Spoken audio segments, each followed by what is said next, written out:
ผม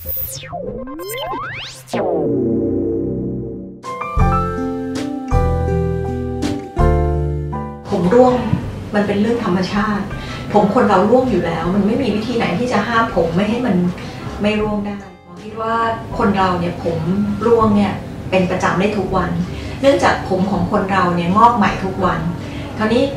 โดยทั่วไปเวลาเราจะดูว่าผมร่วงเฉลี่ยวันหนึ่งเนี่ยเท่าไหร่ผมคนเราร่วงเป็นปกติได้คือวันละ100เส้นต่อวันตัวเลขเฉลี่ยอันนี้มันมาจากการที่ว่า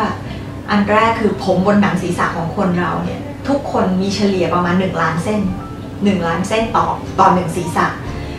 ผมเส้นหนึ่งเนี่ยจะมีอายุอยู่นานประมาณสัก 1,000 วันไม่ว่ามันจะยาวงอกได้เท่าไหร่ถ้าเราไม่ไปดึงมันหรือไม่ไปตัดมันหรือถอนมันเนี่ยผมเส้นหนึ่งจะมีอายุอยู่ประมาณ 1,000 วันก็คือ3 ปีโดยประมาณคราวนี้เพราะฉะนั้นถ้าผมอันนึงเนี่ยจะมีอายุอยู่3 ปีก็ลองเอาตัวเลขมาหารกัน1,000 วันเพราะฉะนั้นหมายความว่าใน1 วันผมอาจจะร่วงไปได้ประมาณ100เส้นคราวนี้ถ้าผมร่วงน้อยกว่า100เส้นต่อวันหรือประมาณ100เส้นต่อวันอย่างนี้ยังถือว่าร่วงปกติอยู่ไม่ได้ถือว่าเป็นการร่วงที่ผิดปกติร่วงมากกว่านี้ถึงจะถือว่าผิดปกติอันนั้นคือวันทั่วไปที่ไม่สระผมแต่ถ้าวันที่คนเราสมมติถ้าเราสังเกตดูเราไปสระผมเนี่ยเวลาที่เปียกหรือหนังศีรษะที่เปียกเส้นผมที่เปียกจะยิ่งอ่อนแอและร่วงได้ง่ายขึ้นเพราะฉะนั้นถ้าวันไหนเราสระ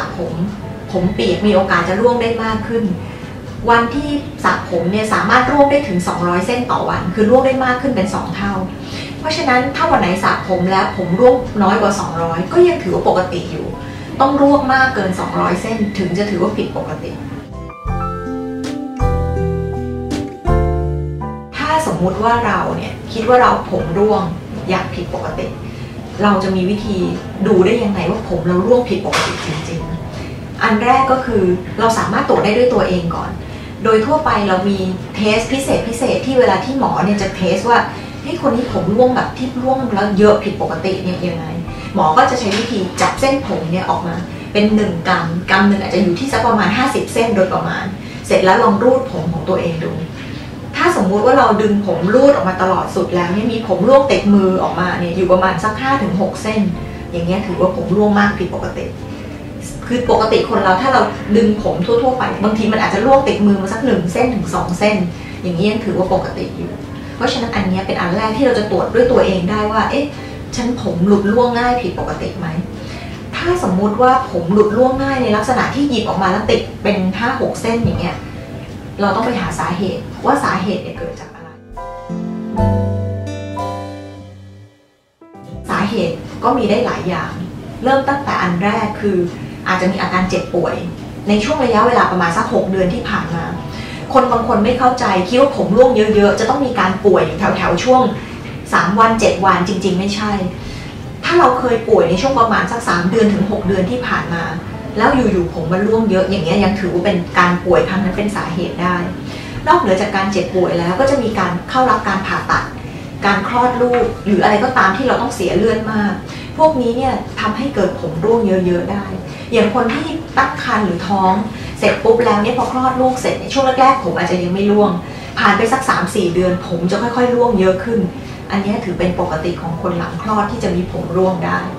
แต่ผมร่วงเยอะๆลักษณะแบบนั้นเนี่ยถ้าสมมติว่าเรารู้สาเหตุว่าผมร่วงได้เกิดจากสาเหตุอะไรเราแก้ไขสาเหตุอันนั้นซะผมก็จะกลับมาขึ้นงอกใหม่ตามปกติของมันอยู่ดีซึ่งผมคนเราก็งอกขึ้นใหม่ในอัตราประมาณวันละ100เส้นต่อวันอยู่ดีเพราะฉะนั้นถึงแม้ผมจะร่วงแต่ถ้ามีผมขึ้นก็ยังไม่จำเป็นยังไม่ต้องกังวลว่าอันนี้จะทำให้ศีรษะล้านแต่อย่างใดสาเหตุอื่นๆของการทำให้เกิดผมร่วงได้มากขึ้นอย่างเช่นการลดน้ำหนักถ้าใครเนี่ยลดอาหารจำกัดอาหารได้รับแร่ธาตุหรือพลังงานสารอาหารไม่เพียงพอกับร่างกายพวกนี้เป็นสาเหตุให้ผมเนี่ยหลุดร่วงง่ายหรือผมงอกช้าขึ้นมาได้การเจ็บป่วยเรื้อรังบางอย่างคนที่ป่วยหนักๆเป็นโรคบางอย่างยกตัวอย่างเช่นมีโรคที่เป็นเรื้อรังอย่างเช่นโรคไตโรคตับเบาหวานกลุ่มพวกนี้ทำให้บางทีผมจะบางลงหรือผมงอกช้าหรือร่วงมากขึ้นเนี่ยก็เป็นได้ค่ะเพราะฉะนั้นถ้าเรารักษาอาการกลุ่มลักษณะดังกล่าวแล้วเนี่ยให้ดีขึ้นได้ผมก็จะกลับมาเหมือนเดิมโดยทั่วไปเนี่ยเวลาที่เรารู้สึกตัวว่าผมเราร่วงมาก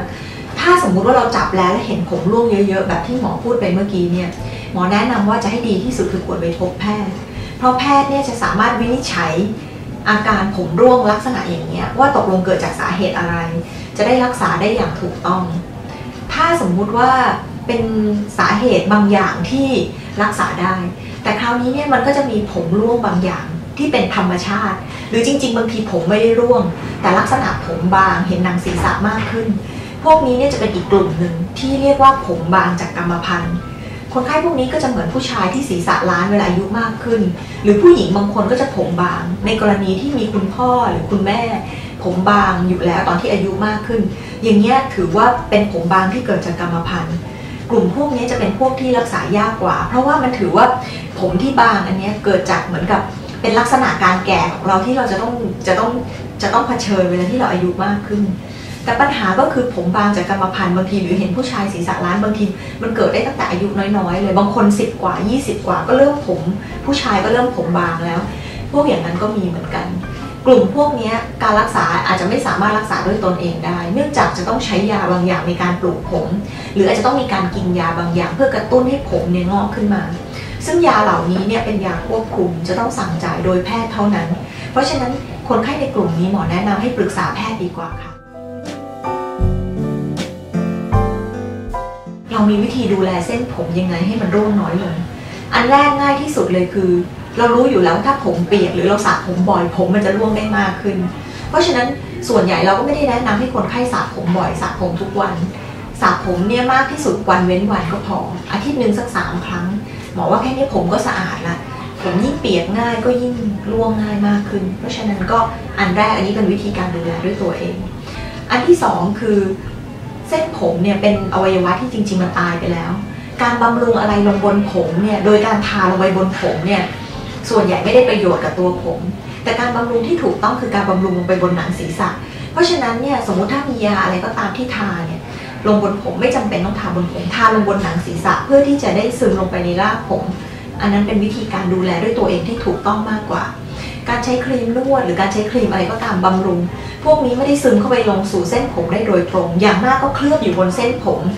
ไม่สามารถเปลี่ยนแปลงโครงสร้างต่างๆของเส้นผมได้ค่ะ